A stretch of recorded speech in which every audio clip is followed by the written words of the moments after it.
El síndrome de Tourette. Para algunos lo representa Supertaldo, que en una época que la sociedad era muy conservadora, aparte de hacer movimientos bruscos, decía palabras muy obscenas, y actualmente muchos saben de Tourette gracias a la cantante Billie Eilish, que reconoció tenerlo. Pero, ¿qué es realmente el síndrome de Tourette? ¿Qué pasa en el cerebro de una persona con Tourette?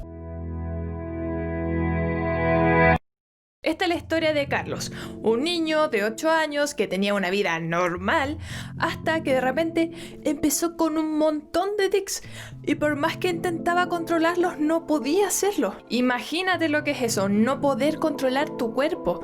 Él pestañeaba, giraba la cabeza hacia un lado, era tanto que le dolía el cuello, pero el tic que más le molestaba era que de repente se ponía a gritar de la nada.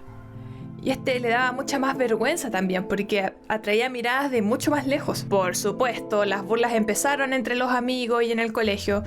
Lo llamaban el gritos, lo llamaban el tics, hasta que por fin su familia decidió llevarlo al médico y lo diagnosticaron con síndrome de Tourette o de Gilles de la Tourette. Le explicaron que es un trastorno neurológico y que se manifiesta antes de llegar a los 18 años. Sin embargo, la mayoría no lo manifiesta hasta llegar a cierta edad, como en el caso de Carlos, que recién se manifestó cuando tenía 8 años. Se caracteriza porque las personas tienen muchos tics, motores y fónicos. Es muy común que haya movimientos involuntarios de la cara, pero también puede haber movimientos de los brazos, del tronco o incluso haber carraspeos o tos. También existen algunos casos, unos pocos, que son mucho peores que el de Carlos, en el que los tics son tan extremos que la persona llega a autolesionarse. Otro signo conocido y muy llamativo es la coprolalia. Coprolalia es básicamente decir palabras obscenas involuntariamente. Y probablemente el signo más conocido en Tourette. Pero a pesar de ser tan conocido y tan llamativo, las personas con Tourette que tienen esto son pocas, no sobrepasan al 10%. También puede haber copropraxia, que es hacer gestos obscenos, e incluso pueden estar repitiendo las palabras de otros, lo que se conoce como ecolalia, o a veces pueden repetir las propias palabras. Existen casos en el que repiten movimientos. Muchas veces también se acompaña con pensamientos obsesivos.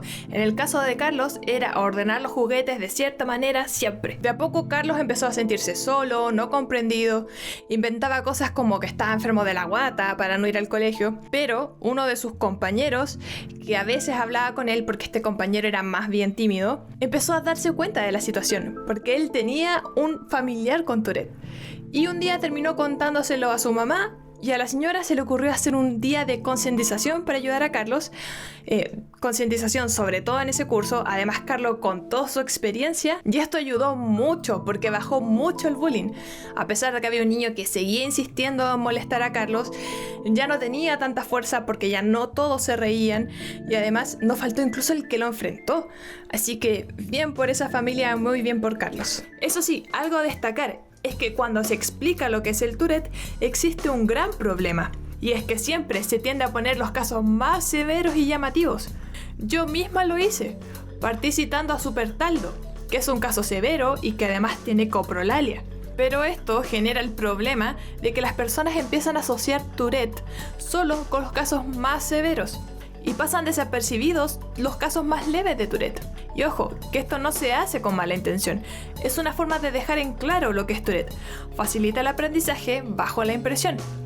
Pero es bueno aclarar que existen casos más suaves, mucho más suaves. También es importante aclarar que tengas tics no hace que tengas Tourette. Un porcentaje de niños y adolescentes van a tener alguna clase de tic en su vida, pero para que sea Tourette, los tics deben perdurar por más de un año y además ser perjudiciales para la vida diaria. En cuanto a lo que sienten las personas con Tourette antes de que aparezca el tic, es que tienen una sensación de incomodidad hasta que hacen el movimiento y sienten alivio. Por suerte, con el paso del tiempo, los tics de la mayoría de las personas con Tourette van disminuyendo en el tiempo.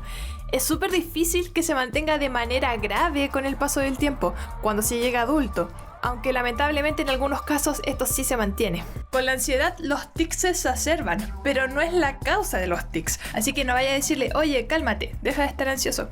Además que eso no calma a nadie. Es llamativo que es muy común que el síndrome de Tourette esté asociado también a trastorno obsesivo compulsivo o a trastorno por déficit atencional con hiperactividad, Aunque esto es muy común, no es una regla que se dé necesariamente en todos los casos. Ahora, ¿por qué alguien como Carlos termina desarrollando esta condición? Lo primero que hay que entender es que el síndrome de Tourette tiene un componente genético importante. Es mucho más fácil que tengas Tourette si algún familiar tuyo tiene Tourette.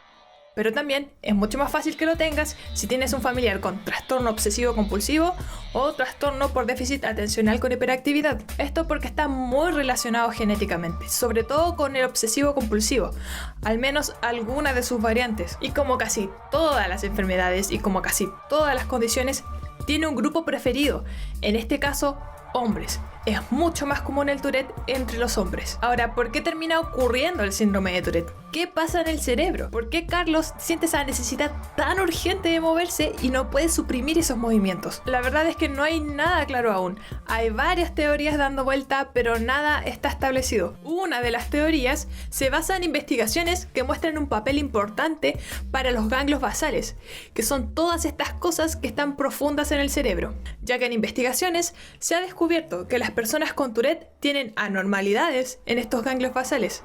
Los ganglios basales forman una red que está involucrada en varias funciones cognitivas y en el movimiento, pero también juegan un papel muy importante en la supresión de acciones.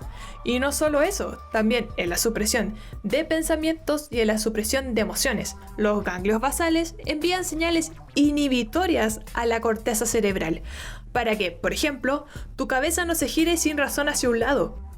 Pero la inhibición también puede ser mucho más compleja e implica cosas como frenar el deseo de comer una comida grasosa innecesaria o, cuando estás enojado, reprimir el impulso de gritarle a tu jefe. En pocas palabras, los ganglios basales son fundamentales para que no hagamos cosas que no queremos hacer. Pero en el síndrome de Tourette este mecanismo estaría fallando, al menos a nivel motor.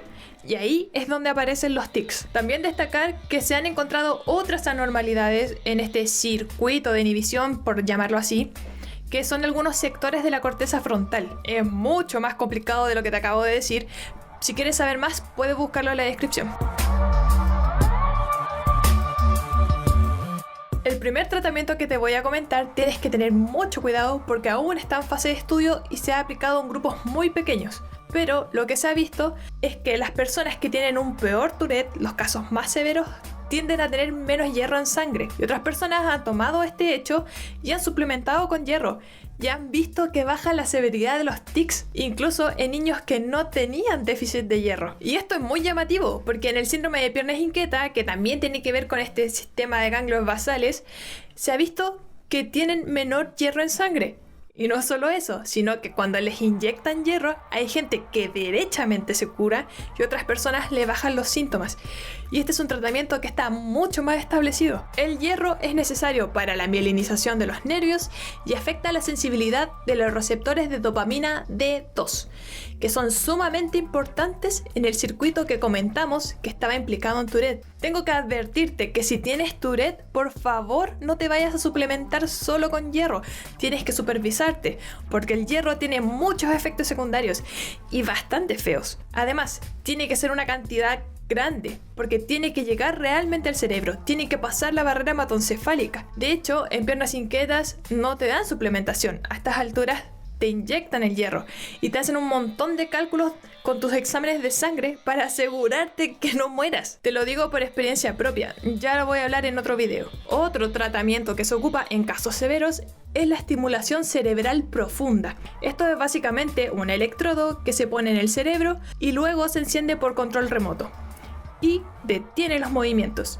Primariamente se usaba para Parkinson, pero también ahora se aplica a Tourette. El tratamiento más común es fármacos, generalmente neurolépticos a dosis bajas, buscando el que más se adecue a la persona con los mínimos efectos secundarios, y conjuntamente se realiza psicoterapia. Si sospechas que tú o tu hijo tienen Tourette y eres de Chile, te recomiendo visitar la página tourettechile.cl y dejaré en la descripción otras páginas de otros países dedicadas al apoyo de personas con Tourette. Escribe en los comentarios cómo ha sido tu experiencia con Tourette o la experiencia de algún cercano. Comenta qué te parece este trastorno, cómo reaccionarías si lo tuvieras, cómo has reaccionado frente a una persona con Tourette o cómo ha reaccionado el resto. También escribe en los comentarios qué te pareció este video. Si te gustó, dale a like. suscríbete y dale a la campanita para que sepas que subí un nuevo video. También puedes seguirme en redes sociales y nos vemos en otro video de Centro Selenium.